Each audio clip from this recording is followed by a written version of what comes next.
next talk is Truncating TLS Sessions or Truncating TLS Connections by Ben Smythe. Okay, so thanks for the introduction. Also, thank you to my proctor who's been very generous with his time. So thank you, Alan, for all your support. So I'm an academic. I'm based in Paris, France, and this is joint work with Alfredo Peronti, one of my co-authors. Okay, so what am I going to give you in this talk? Why should you stay in the room? I'm going to give you three attacks. I'm going to give you an attack against the Helios electronic voting system, which allows you to cast votes on behalf of honest voters. I'm going to get full control of Microsoft Live accounts. Basically, I'm going to reset the password so I have a new password for the user. And I'm also going to get temporary access to Google accounts so you can read someone's Gmail. Now, the challenge to you guys in this attack, I'm going to show you a common attack vector. There's a common theme between these three attacks. I'm going to show that to you. I'm kind of hoping that you'll see this and you'll think, well, based upon what I've shown you, we can also attack other systems, and I would look forward to talking to you about other attacks that you can think about. Vendors, I'm interested in talking to you as to how we can secure your products. Okay, so a bit of background. TLS security, what does it give you? When you use HTTPS to visit blackhat.com, what do you get? Well, you get the server authentication, so you know you're talking to blackhat.com and not someone else. You get confidentiality. That is, I am communicating with BlackHat and I know no one else is reading that communication. And I also get integrity. What integrity means is messages are received as sent. So if I send 101, BlackHat receives 101. Now, integrity is only guaranteed over a single TLS connection, okay? And this will be important later on in the talk. Integrity is guaranteed with respect to two termination modes. We have graceful connection closure, which is upon a successful closure of the session. And in this case, all messages are received as sent. So if I send 101, BlackHat receives 101. We also have fatal closure. And in this case, we only get a guarantee that a prefix of the messages have been received as sent.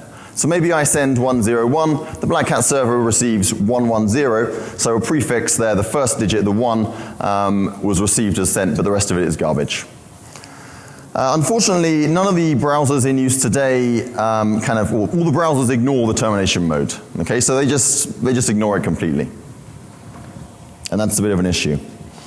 Actually, if you look at the TLS specification, it's actually been changed due to this widespread implementation practice. This isn't directly related to the attack I'm talking about, but there have been changes to the spec due to this widespread practice of ignoring what was originally written there. And as a consequence of these changes, we have what's known as a TLS truncation attack. So I'd like to start by explaining what a TLS truncation attack is with this simple demo. So let's suppose that I want to transfer some money to Charlie's Angels, okay? And I have this naive piece of code here. It's very short, but it's sufficient for this demo purpose. Now what's going on is my recipient here is Charlie's Angels. But let me further suppose that that TLS is going to fragment that message into two individual fragments, okay? So TLS is fragmenting. And let's suppose it fragments at the apostrophe, so it's going to fragment just about here. Now how can I attack this? Well, I just drop the second fragment. I don't need to know what it is, I just drop the second fragment. And then the money is transferred to Charlie rather than Charlie's Angels. Why does this work? Actually, we've tested this against the Apache web server, and it works against Apache. What's Apache getting wrong? Well, it's ignoring the termination mode. So what we could do to fix it is only execute wire transfers upon a graceful connection closure. That's not what it does. And it also ignores the content length field, which is quite surprising. So it's willing to accept just Charlie as the recipient rather than the whole length that it's expecting. The fixes are straightforward. You just need to patch those two things. So I think that's the best way to illustrate what TLS truncation attacks are. But in this talk, I'm actually going to be focusing on an even simpler version. I'm not going to be relying on fragmentation. I'm just going to be truncating the entire thing. So I'll just drop that transfer completely, and I'll show you how we can launch attacks using that idea. Okay, so I've told you what TLS gives us. So what challenges do we have in web development? TLS is not a golden bullet. There is no golden bullet. So what do we have to do? Well, the browser's maintaining multiple connections. This is kind of what we want, because we want some sort of performance. So we want to download images in parallel, yeah? And that's kind of what we expect our browsers to do.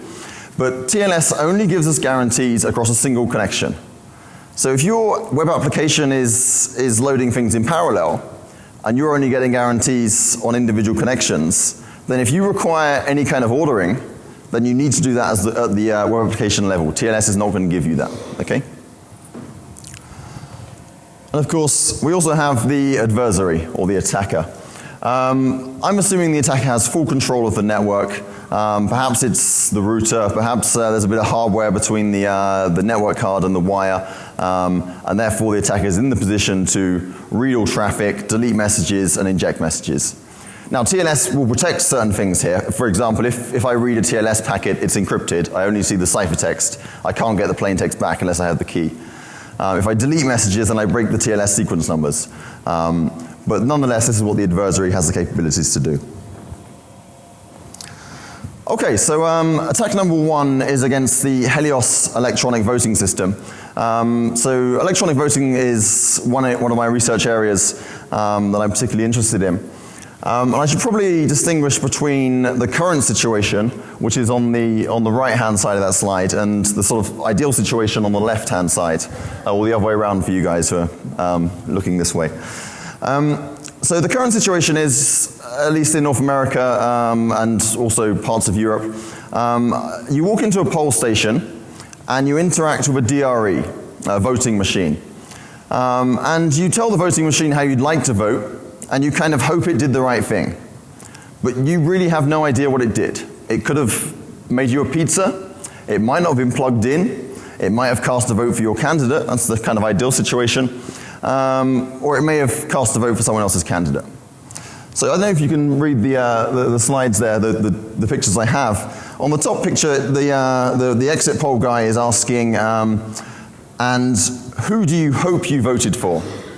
The voter has no idea. Interactive with DRE doesn't know what it did. On the bottom there's a lady with a sticker who says, I think I voted. She doesn't know that her vote was actually recorded. The systems I'm working on, and Helios is one such system, is a cryptographically verifiable system. And the idea is that I interact with a DRE, I have no idea what the DRE does, I don't need to trust it. What I do is I just use it anyway, I hope for the best, and then later on I check that it did what it was supposed to. Okay, so I can verify that my vote really was counted afterwards. Okay, so that's what these electronic voting systems that I look at are trying to deliver. And I was looking at this particular electronic voting system where I discovered kind of a weird behavior which led to the rest of the results I'm going to show you. Okay, so when I cast, so it's a web-based system. You can think about going to poll station, your DRE is basically a web interface, you have a browser. And when you cast a vote in this system, when you finish casting, you get this screen down the bottom here. My election was called Dropping IP Packets Demo, and it tells me my vote was successfully cast. It also gives me this hash, which is used for the verifiability aspects of the system. And finally, it tells me, for your safety, we have logged you out. Now, what's quite weird, I had Firebug open whilst I was looking at this, and I was looking at the network traffic, and it told me I'd logged out. Then I saw a logout request hitting the network, which was a bit strange, because it told me I'd logged out, and then it was sending the logout. So I looked at the HTML source code, and indeed I have the text which tells me I've logged out, and then there's this iframe which is loading some kind of logout code. So I spoke to the developers, and I said, you know, there seems to be an issue here. You're telling me I've logged out, and then you're issuing the logout request. And they came back to me and said, but this is okay, because you can't do anything bad. And I kind of wasn't really believing them. And they explained it to me. They said, well, if you drop the logout request, then you've broken the TLS sequence numbers, so you can't do anything after that. And I still wasn't convinced, so I had a little play around, and I found that's not quite true, because my browser's maintaining multiple connections. When the logout request is issued on one connection, I can drop that connection completely, ignore it, and then rely on one of the other connections in the pool to do what I like. Now, Helios allows what's called revoting, so I'm allowed to cast arbitrary many ballots, and my last ballot is counted. So once I've dropped this logout request as the attacker, I can then use the DRE to cast a new vote on behalf of that voter. Now what's really cool about Helios is, or what's kind of cool, because the attack shouldn't be there, but what is quite cool is that Helios is verifiable, so I can actually verify this attack happened as a voter. So I knew I had been hacked, but there's not much I can do about it after the fact. The fix is quite straightforward. You need to make actions 1 and 2 atomic, or you can just execute action 2 before action 1, right? So you do the logout before you tell the user they've logged out. Okay, so so that was the first attack. We'd broken voting systems, and then we started to think, well, where else can we apply this? Where else can we attack? So implicitly in the last example, we had a DRE. Now, that's kind of obvious that it's shared between many voters, okay? So I didn't bother to mention that. In this example, I'm going to implicitly mention there is a shared computer. I'm going to assume it's in a public library. I'm kind of hoping that it's trusted.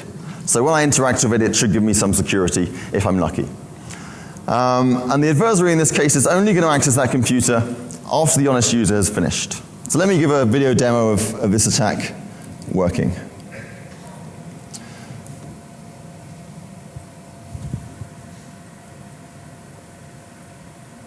Okay, so my setup is I have a virtual machine which is running in the background there. And then my hosts, I'm using IP tables, which is like the adversary's control over the network. And I've configured IP tables to drop packets of length 474 to 506. And we got those figures through traffic analysis. Okay? So if I now go from the host to the virtual machine, I'm now assuming that the honest user is using this shared computer, and they're going to visit hotmail.com. So the honest user comes along to the machine, authenticates. This is just a dummy account that I set up for the purpose of demonstration. And I'm signing into Hotmail, but I've been redirected to account.live.com. This is because some information is missing from that account, so when it logs in, you get redirected. Hotmail has seamlessly authenticated me to account.live.com, so I have a session with account.live and a session with Hotmail. And this is kind of a required part of the attack. You can actually trick the web browser into visiting account.live.com, even if all the information is there, but I'm not going to go into that. I think the details of that are in the technical report. Okay, so the honest user just wants to read their email, so they just click save, they click through this screen, and they're logging into their Hotmail account, or their Outlook account. I'm not sure on the current branding. So I have 2 emails here. This is just, as I say, this is just a dummy account. All I'm going to do is immediately log out. So assume I've been reading my email for some time, I log out. Now what this logout should do is drop authentication with account.live.com and hotmail.com, because they're the services that I've been authenticated to. And Microsoft is telling me it's done that. It says you're signed out. So as a sort of security conscious user, I've now done my bit, and I should be able to leave this terminal in the knowledge that no one can take control of my account. But what's happened is the IP tables rule that I've set up has dropped the logout request that was sent to account.live.com, so I still have an active session there, which I wasn't supposed to have. You're laughing now, you wait to see the next bit. So I click edit account information, or edit security information. I add an alternative email address, which is now the adversary's email address. And this is the really great bit. I just click save here, and it actually saves it without asking for my password. That was kind of a really bad idea. If you're doing security sensitive operations, ask the user to re-authenticate. Okay, so I've now set up this alternative email address. I'm signing out of account.live.com. Probably didn't need to do that, but I'll do it anyway. And I can then go to hotmail.com. And I think you can probably work out where I'm going with this now. Click the can't access your account link. Provide the honest user's email address. The hardest bit here is defeating the captcha. I can't do captchas. I really can't. Bots can do captchas because they outsource them to people like me. But I really can't. Look how long it takes me to type this string in. It's just my brain is just, it can't process this string. Maybe I should learn to read. Okay, so I click email me here a set link, hit next. A reset password, a password reset has been sent to me by email. I can now access the Gmail account that again I set up for the purposes of demonstration. I authenticate to Gmail.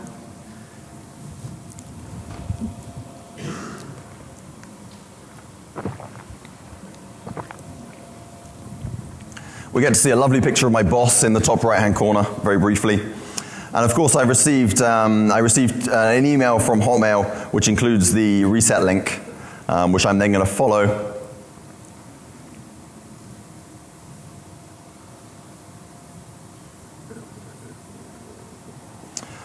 And once I follow that link, I can then provide a new password for the user, and we have complete control of that Hotmail account.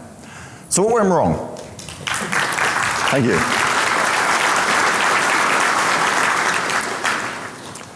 So what went wrong? Sorry? Did the victim get the mail as well? Did the victim get the mail as well? I don't believe, well, it's to their Hotmail account, so if there's an email in the, you will see in a minute.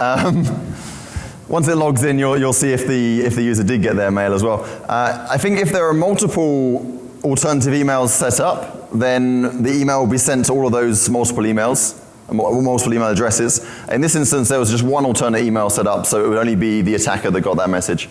Actually, the attacker could also delete any alternate emails whilst they're in there, so the user wouldn't know until they tried to get in next. Okay, some redirects going on there. Eventually I get into hotmail.com. Okay, so then I'm in. There's no indication in the account itself. Okay, back to the slides. So what went wrong? I was told I'd signed out before the server had even received the sign out request. And I sort of then abused that by truncating the sign out request that's sent, and I can access the account on another connection. How do you fix this? Well, you can centralize your authentication system. Microsoft won't be doing that, it's going to take too much effort. Or you can chain sign out requests together. And we'll see how to do that on the next slide. How am I doing for time? Fine. Okay. 12 minutes. Oh, we've got loads of time. Okay, so on to Google. Similar situation, we're assuming that there's a shared computer, and we're going to manipulate the procedure in a similar manner. So when you log out of Google, you visit the first URL here, accounts.google.com, and we get a redirect back. And this redirect, you kind of go to accounts.com, you get redirected to something else, and then you log out of Gmail, and then you go back, and then you log out of YouTube, and eventually at the end of this chain, you're told you've logged out successfully. Now if you do this in the correct manner, it works, but the manner they've achieved here doesn't quite get it right. For those of you that have good vision, you may notice that there's a HTTP here, rather than HTTPS. So it's already broken completely already, because you can just drop that request and send back whatever you like to the user. But even if you fix that bit, the attack still works. So let's look at how you attack the existing system as it stands. Okay, so this is kind of the code that you get back on the redirect. So you go to accounts.com, Google Accounts, whatever it is. You get this redirect back, you follow it, you get this HTML code. The idea of this HTML code is it loads this image from Gmail, which as a side effect signs you out. It seems like quite a strange construction, but that's what it's doing.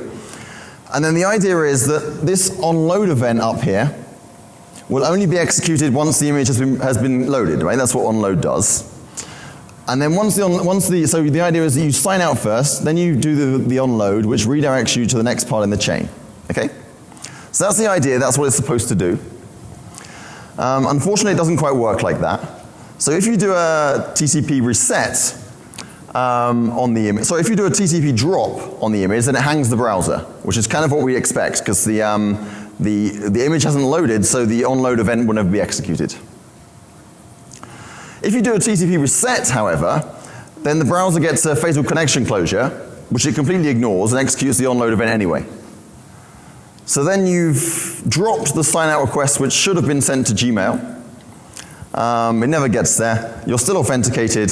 It does the do redirect. The Gmail server still thinks you're authenticated. The user is told they've logged out when that isn't the case. Okay, so we have a very similar scenario to Hotmail. There is also a video demonstration of this. I believe BlackHat will be putting it online. If BlackHat don't put it online, then it will be on my website in about 2 weeks' time. And you can take a look at that. So the issue with Gmail is you only get 5 minutes access, which is quite bizarre. There's some housekeeping on the Google server, which after 5 minutes realizes you've kind of launched an attack and boots you off, which is quite nice. It's also quite intriguing as to why they didn't use this kind of booting out process to do the logout itself. I don't know why they didn't do that. It seems a sensible way to do it. That would be a nice fix. Another way to fix this attack would be to handle the fatal connection closure. In that case, the onload event would never be executed. You can also do some clever stuff with on errors, but I don't want to go down that route. I don't think it's particularly sensible. You can centralize the authentication. I think it's unlikely that Google are going to do that. Again, it's too much of an investment. Or you can chain the sign-out request securely, and we detail how we'd go about that in the technical report, which accompanies this talk. Okay, to summarize, we have 3 attacks against Helios, Google, and Microsoft, and they all exploit this notion of the user believing one thing and the server believing another. So the user believes they've signed out, whereas the server is still maintaining some session. And as a consequence of this, you can't use shared computers with any hope of security, right? Because this just doesn't work. We've proposed some fixes, and using these fixes, you can then get the security back that you'd expect. We've disclosed all these vulnerabilities to vendors. As of yet, none of them have been fixed. I believe Microsoft are currently working on it, and Google have acknowledged the vulnerability, but they've got higher priorities to work on. So the challenge to you guys is, where else can you use this? What else can we attack? And I'd be happy to take questions here or outside after this talk. So thank you, and I'm happy to take any questions.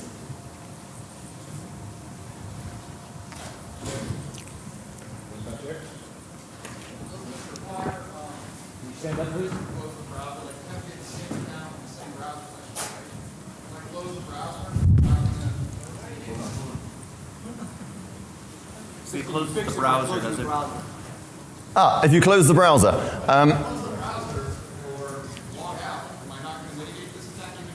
Okay. You've gone off camera. Okay. I'm off camera. I need to get back on stage. So the question is, if I close the browser, does it fix the problem?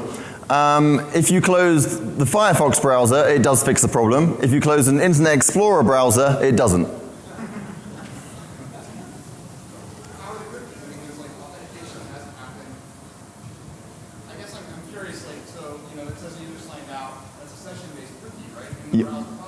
Yeah. So when you start a new process, how is that cookie replaced? I guess I'm confused by that. You're keeping the TLS connection open, but that goes away when the browser goes away. I'm not sure what Internet Explorer are doing, but I know under Internet Explorer, closing the browser doesn't help.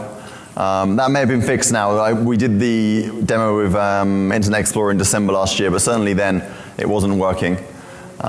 They may have fixed that, I'm not sure. But certainly at the time, it's broken as well. Oh, yeah. So 2 questions. What was that size of the TCP data that you launched with? Yeah. So all of that information will be in the report. It's 474 to 506. That's going to vary slightly browser to browser due to the information that's included. And then if a user were to delete all their cached information before they exit their browser, would that mitigate? So the question is, if a user were to clear all their cache, I assume it depends on what you mean by clearing the cache. I think that should help, but. Yeah, if you're in Firefox, you Control-Shift-Delete, and then you say, get rid of everything, all my browsing history, all my cookies, all my session info. Yeah, certainly. So if you delete all the cookies, then you have protected yourself against that attack. That's certainly recommended. Any other questions?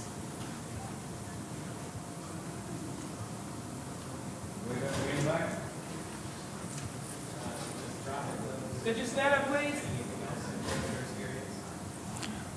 I think the question was, I couldn't quite hear, does this influence the user experience by dropping packets? In the demos we didn't actually notice any difference between dropping packets and not dropping packets. So to get a packet in that range seems to be quite uncommon. But of course, if you're dropping every packet in this range, then you're going to cause some issues to the user. You could do this in a more intelligent manner. We just sort of use the easiest approach that was available to us.